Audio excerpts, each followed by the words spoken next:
The inaugural monarch of Aurea launches a fruitless assault against a dragon that dwells within his territory.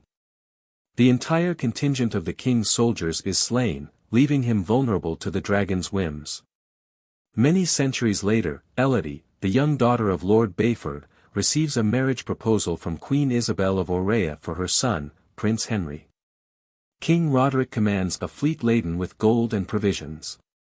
At her father's insistence, Elodie consents to the union in order to assist their destitute populace.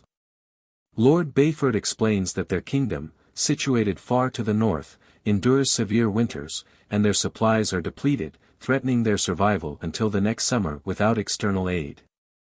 Elodie's younger sister, Floria, accompanies them. Elodie is recognized for her exceptional skill in maze design. Upon their arrival in Aurea, the Bayford family is awestruck by the kingdom's wealth and grandeur. One night, from her quarters, Elodie observes a fire flickering atop a nearby mountain. Initially, both Elodie and Henry appear indifferent towards one another, yet they gradually develop a connection through their shared aspiration for travel. Lord Bayford meets privately with the Queen, who offers him an astonishing amount of gold. However, Lady Bayford perceives a sense of unease in her husband upon his return from the meeting. Elodie's stepmother struggles to establish rapport with Queen Isabel, who disparages Lady Bayford by remarking that she hails from a family of rope-makers rather than noble lineage. Isabel makes it clear that the marriage is a mere transaction, as her family requires a bride while the Bayfords seek financial assistance. She even forgets Elodie's name, referring to her as Eloise. Lady Bayford desperately urges Elodie to reconsider the engagement.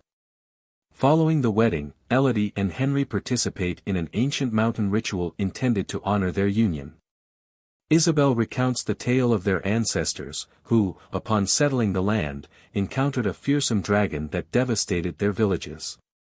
This dragon, the last of its species, was ferocious and ultimately defeated the king when he attempted to confront it in its lair. Isabel explains the pact forged between the first king and the dragon, which required the king to sacrifice his 3 daughters to ensure peace. The king prioritized his subjects' welfare over his daughters' lives, and this sacrifice has been commemorated through generations. During the ceremony, their hands are cut and bound together, after which Henry carries Elodie across a precarious path above the dragon's lair and subsequently casts her into the abyss. As Elodie recovers from the fall, she comes to the realization that she is the intended sacrifice. Her screams awaken the dragon, and she discovers numerous pieces of jewelry at the chasm's bottom, suggesting she is not the first to meet this fate. When the dragon speaks to her, Elodie understands that it perceives her as a member of the royal Aurean family, as her blood scent has been obscured by Henry's during the ritual. After the dragon burns her leg, Elodie manages to escape and stumbles upon a luminous cave filled with glowing slugs, which she gathers for illumination. She eventually finds a chamber marked with the inscription, "Safe here she cannot reach," alongside the names of previous victims, Beatrice, Victoria, Artemis, Genevieve, Fatima, Carlotta, and others, along with a map etched into the wall. While she sleeps, the slugs tend to the burn on her leg. Elodie navigates the map, only to find herself at a dead end marked by a steep drop on the mountainside.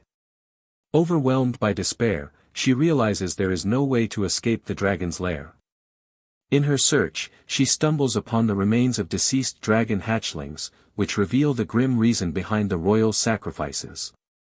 Elodie deduces that the first king had slain 3 hatchlings, provoking the dragon's wrath. In his desperation, the first king pleaded for mercy, offering to pay any price. The dragon, however, demanded a royal sacrifice of 3 daughters from their lineage in every generation to ensure peace. A rescue party, led by Lord Bayford, soon arrives. Confronted by the dragon, Lord Bayford confesses that he had exchanged his daughter's life for gold and the welfare of his people, yet he could not bear the weight of his actions. The dragon kills him, but this momentary distraction allows Elodie to flee the mountain. She seizes one of the rescue party's horses and takes refuge under a rock as the dragon incinerates the area in a futile attempt to capture her. The ensuing blaze alerts Isabel to the failure of Elodie's sacrifice, compelling her to abduct Elodie's younger sister, Floria, as a substitute. After Lady Bayford rides out to inform her, Elodie resolves to return to the mountain to rescue Floria, who has been left alive as bait. Elodie devises a strategy to distract the dragon, allowing Floria to escape. She instructs her sister to find a hiding place and bravely faces the dragon, attempting to persuade it that they have been misled by the Oriens. The Oriens assert that the king attacked the dragon solely to protect his subjects, yet the dragon insists that the assault was unprovoked. Elodie explains that during the wedding ceremony, the mingling of blood between the brides and the Orien royals led the dragon to perceive the princesses as part of Orien nobility. The dragon, however, remains unconvinced and launches an attack on Elodie. In a clever maneuver, Elodie tricks the dragon into igniting itself by directing its fire towards a rock that reflects the flames back. With the dragon now vulnerable, Elodie confronts it, accusing it of having slain innocent daughters for centuries, much like the first king. She then uses the luminous slugs to heal both herself and the dragon, thereby earning its trust and allegiance.